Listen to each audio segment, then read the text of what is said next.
Kako izpopolniti produktivnost flote delovnih vozil? No, to je vprašanje, ki si ga zastavlja vsak podjetnik. Zelo pomembno je predvsem učinkovito delo na terenu in tako avtomobilski proizvajalci namenjajo veliko pozornosti prilagoditvam svojih gospodarskih vozil, da bi ta čim bolje podpirala delovne aktivnosti. Poglejmo, kako je v ta izziv zagrizel Ford. Pa začnimo. Tisti najbolj uporaben del delovnega vozila Rangerja ali pa Rangerja Raptorja dobimo takrat, ko odgrnemo ta rulo.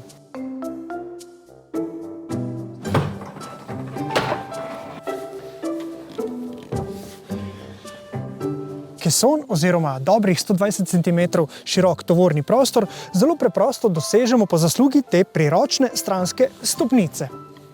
Na zadnji stranici, ki nam lahko recimo služi tudi kot delovna miza, najdemo pritrdilne žepe za spone in druge priročne pripomočke.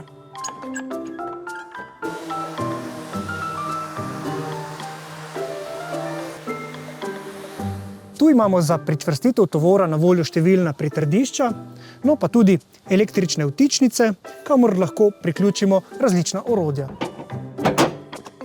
Ponudba električne energije za zunanje porabnike pa dobi popolnoma nove dimenzije uporabnosti pri električnem vozilu.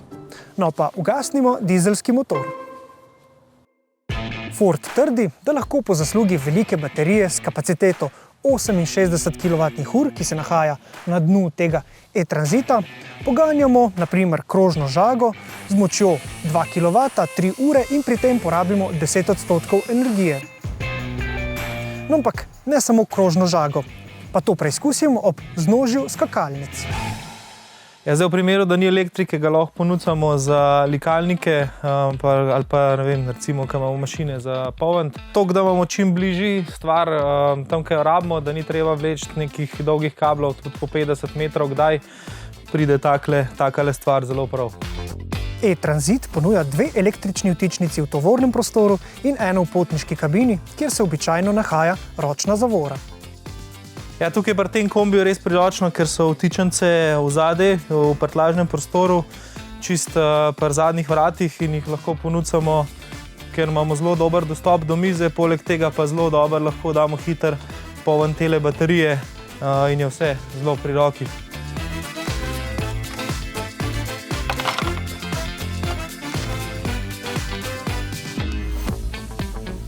Zdaj mažemo drsno maso. Ta maža se potem vpije v drsno maso in za zimo v bistvu to mažo potem spravimo ven, jo podrsamo dol s ciklino, polet pa kar pustimo gor. Poleti je keramična smučina, ima malo več trenja, tako da takrat pustimo maso gor, po zimi treba pa še malo bolj zrihtati. Na topli smučki se pobere še ven iz teh kanalov.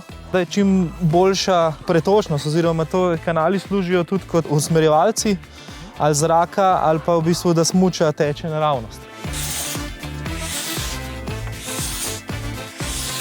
Tole je pa zdaj še zadnja faza, kjer se v bistvu odstrani do konca mažo še ven iz tistih por, ki jih s ciklino ne moramo.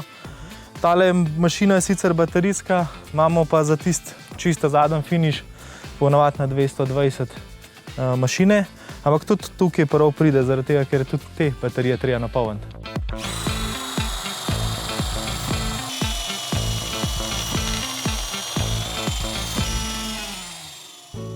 Tole je en primer, kar se zgodi ponavadi na tekmah, se dres trga in pa tako je ponavadi pol treba na hiter zašiti.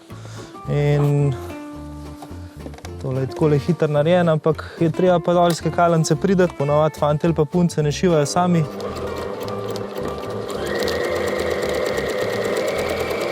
Evo, pa je tole zelo hiter v bistvu zašit, ampak če nimaš primerne opreme oziroma vtičnice pa tega, je pa potem traja malo dlje.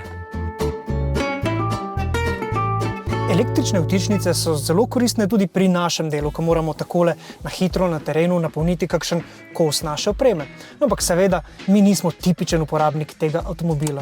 Vtičnice, ki jih aktiviramo z gumbom neposredno nad njimi ali pa na osrednjem zaslonu v potniški kabini, lahko priključimo tudi druge, bolj ali manj zahtevne porabnike. Pa naj svoje naprave na elektriko priklopi kar mojster Mizar. Mizar, ki je pred časom navdušil tudi ljubitelje avtomobilov, ko je iz lesa izdelal pravi, torej povsem uporaben model T. No, ta čudovit avtomobil je tokrat počival v njegovem muzeju, zato pa smo se lotili nekoliko bolj vsakodnevnih opravil. Prvo je zelo pomembno, da prideš na mesto, še večja vrednota je pa to, da imamo elektriko s sabo. To se pravi, so določene detajli, ki pa res rabiš električno energijo, tako da na kabel, na fizično, veliko je na akumulatorsko, ampak kabelska še vedno je tista, ki ne more nadomestiti nobene baterije določene za detajle. Tukaj je tipičen primer halnica za lepljenje šperovcev. In to je idealna stvar, da ni treba elektrike vleči iz objekta ali pa tako. Kje se to ponavadi dela na terenu? Kako? Izven objekta, zato ker je to tako veliko, da je v prostoru je skoraj nemogoče sekretati. Tukaj rečemo 1,5 kW, zato da le približamo ta trak. Vse nadaljno stiskanje je pa s svorami, s cvingami, rečemo. Zakaj se potem uporabi ta les? Ta les se uporabi za vrtno uto, to je glamping varianta. Ampak super je, ker to ni vsakdanje delo, to je res unikatno in to je potrebno velik del na dvorišču narediti, zato ker noter ni tazga prostora. Druga varianta je, če rabiš kakšno ograjo, kakšno minimalno delo prav na terenu narediti, je pa zelo fajn, da imamo te pripomočke, kot so sekular prenosni, da lahko režemo prečno, podolžno, vrhunsko, da zvrtamo, da pooblamo, ker je kar veliko treba orodja, še zelo veliko je pa na podaljške, na kabelne. A veste mogoče oceniti, koliko elektrike potrebujete? Zelo velikrat ne veliko, ampak je pa potrebna. Na zaslonu v potniški kabini lahko spremljamo, kaj se dogaja s porabniki. Tam imamo tudi nadzor nad preostankom električne energije in električnim dosegom, da se lahko po opravljenem delu na terenu brez težav vrnemo.